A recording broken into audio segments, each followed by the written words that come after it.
Wow, it's almost been over 5 years we've been waiting for Final Fantasy VII Remake, and now it's finally out. So is a new Half-Life game, and Shenmue 3. And then last year there was Devil May Cry 5, Kingdom Hearts 3. Heck, the MCU is practically done. Seriously, it's like, what, are all these companies getting ready for the end of the world or something? Or, oh, oh. Hi, I'm the new Super Geek, and I've never played Final Fantasy VII. Here are my thoughts on it. First, a bit of background, mainly on my Square Enix and Final Fantasy knowledge. Now let's start with my Final Fantasy experience first. The only mainline Final Fantasy game I've really played is Final Fantasy 15. Played a little bit of Final Fantasy 14 Online, some of the first one, and even bit 12, but not enough to know what the game really holds up. Just like a few minutes and that's it, never touched it again. I've beaten Final Fantasy 15, but I haven't 100%ed it yet. There's a lot of other games that are occupying it right now. Played a few size non-mainline Final Fantasy games like the City NT and theatrical Final Fantasy Curtain Call, the rhythm game one. But other than that, I haven't really played any Final Fantasy games. I have played other Square Enix franchises. Most importantly, in terms of this review, Kingdom Hearts. I have played just about every Kingdom Hearts game in some form or another. But the main ones I played are Kingdom Hearts 1, 2, and now 3. And a bit more 3D and Brick by Sleep, but compared to Recoded in 3 over 2 days, not so much. But mainly Kingdom Hearts 1, 2, and 3. I've been those at least. So if you're wondering, yes, my first exposure to Final Fantasy was through Kingdom Hearts. In terms of characters I know from Final Fantasy VII, at least for the remake, are Cloud, Aerith, Sephiroth, and Tifa. Thought Aerith was boring, Tifa was strong and badass, Cloud was cool and mysterious, and he was evil but cool. He had the best boss theme I've ever heard. At least that's what I thought of them back when I was a kid. Now it's mostly the same except for Cloud and him. And I don't think them as more as edgy, at least in terms of Kingdom Hearts. And Tifa, well, we'll get to that when we get more to the review. I did know some stuff about Final Fantasy VII, just general plot things, things that everyone talks about and like big videos or outside of videos or just stuff in general. Big plot points and a few character things. Now, if you can't tell, I'm trying to avoid spoilers as much as I can. The first half of this video will be spoiler-free. The rest, well, won't be. With that being said, let's get started with the review. First off, let's start with the most important part of a Square game, the characters. You play as Cloud Strife, a soldier. Ex-soldier, who is now a merc and working with a group of eco-terrorists called Avalanche. Bit of a hard-to-reach guy who tries to act cool while acting like he's not trying at all.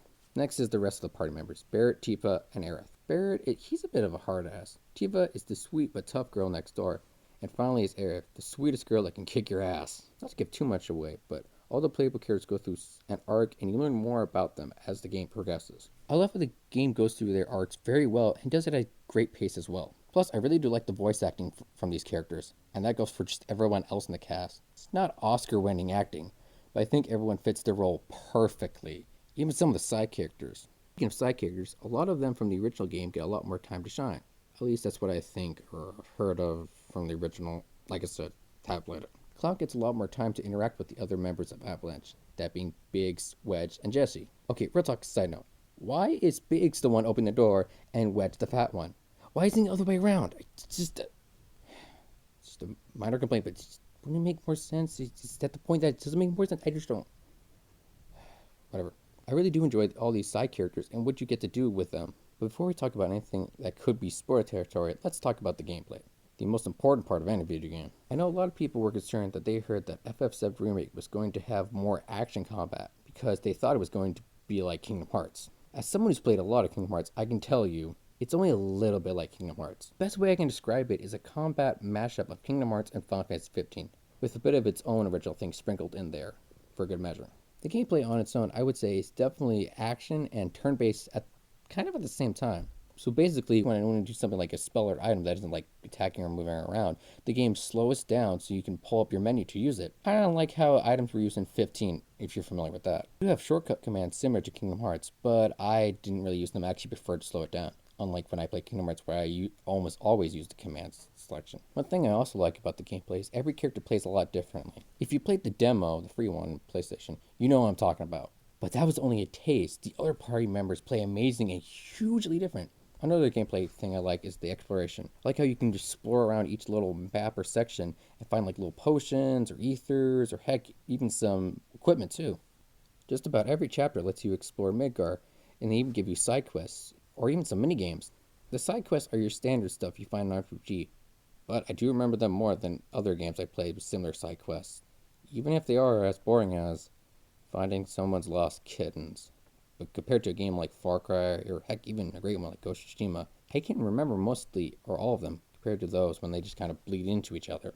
Honestly, I don't know if the side quests were actually written any better, or if there's just less of them, so I just remember them more. But the way they were presented were just a lot more memorable than, say, something like, I don't know, Assassin's Creed or something. The mini games were definitely a welcome distraction from the main game. Not to say the main game is bad.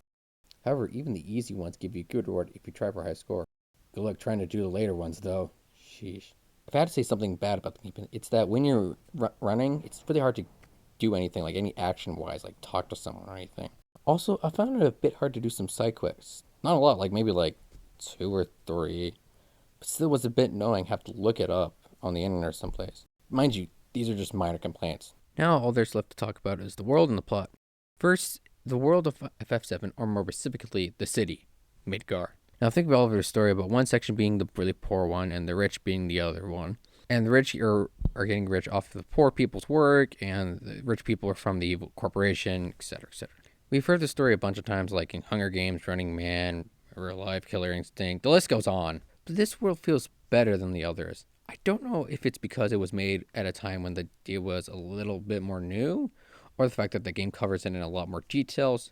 I just feel like it's done way better than this. I also like how the world looks as well. Although I do have a bit of a complaint in terms of look. Just quickly over the graphics a bit. Big thing like character models, weapons, vehicles, items in the foreground, etc. look great, or even some of the best I've seen in this generation at all. But then when you get closer to some smaller things like walls or like little items here and there, they just look very low textured. It takes forever for them to load it in. Not that bad, but it does hinder the experience a little bit.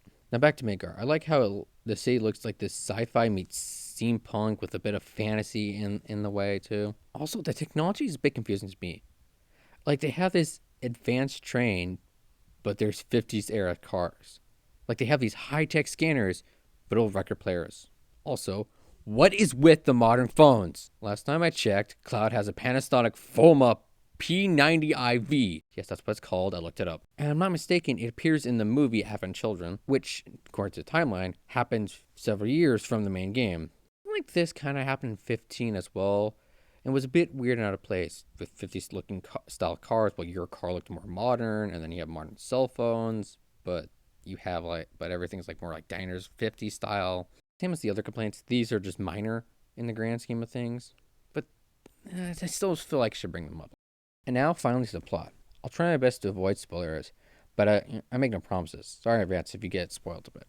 Overall, I love the plot. The pacing can be a bit slow at times, and the tone does change from time to time. But if you just embrace it, you can just find yourself enjoying it a lot. Also, I can tell what parts were added to the story that weren't in the main one. Now, I heard that some people don't like the dialogue, and I think the dialogue fits the game and its characters very well, almost perfectly.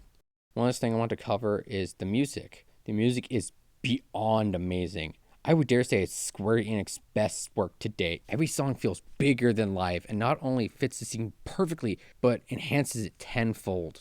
I think that covers the basics going on without going to spoilers. Overall, I really love the game. I think it's one of the best games on PS4, period. If I had to give it a score, I'd probably give it 7.5 anime boys with big swords out of 8. Alright, so now this next part is going to spoiler territory of the review. So, for those of you who haven't played the game, get out!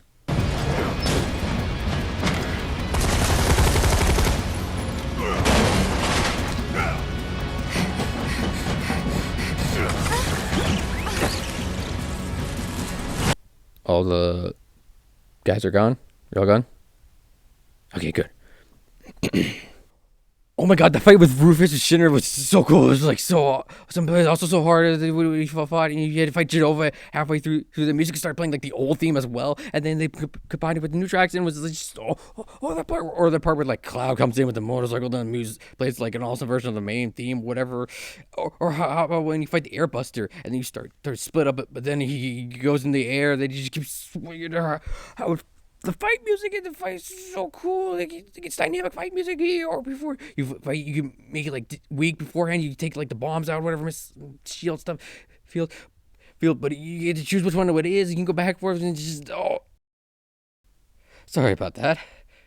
As you can tell, I really like this game. This part not only being spoilers galore, but will be more freeform. The first part is more like technical, more like professional review. This part, however, is more like opinion based, more from the heart, if you will. First thing I want to talk about is the characters, starting with Barrett. I did not think Barrett would become one of my favorite characters.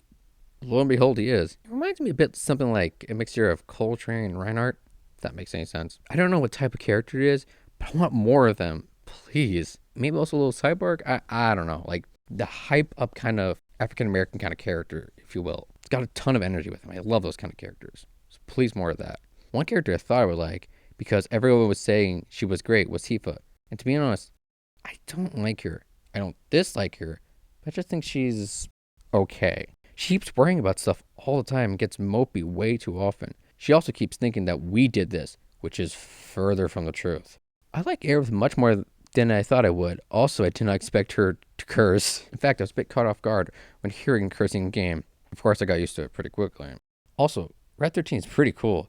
He has this kind of tone about him that just makes him seem so cool and mysterious. Also, they better let us play him first thing in the next game.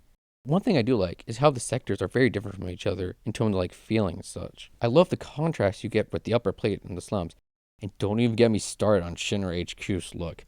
I mean, my God, look at this place. Just about everything that happened in Shinra HQ was awesome. Almost everything in the game looks amazing. Well, emphasis on almost. Like I said before, when you look close at certain objects in the game, they almost look like PS1 models. I've heard it's a glitch or something, but whether it's a glitch or not, Square really needs to fix it soon. There's not a whole lot looks like it, but it's enough to where you notice it a bit. The cutscenes are where the graphics shine the best. And man, oh man, are the cutscenes amazing. This is what Hollywood wishes it could make. This has come from someone who went to film school. Like, no joke. Some of the stuff in this game is Oscar winning. The lighting, the set pieces, the dialogue, the camera work, it's all wrapped up in this perfect bow that makes this game so much better. Let me tell you a little about myself. For me, it's hard to stick to just one game. For Final Fantasy VII Remake, I did just that. Every day I woke up and kept playing, only stopping to make sure everyone was okay on my Animal Crossing game. Seriously, I cannot recommend this game enough. Hell, buy a PlayStation 4 or PlayStation 5 if you can get one, just for this game. Yeah, it's that good. This has been the new Super Geek, and I'll see you guys next time.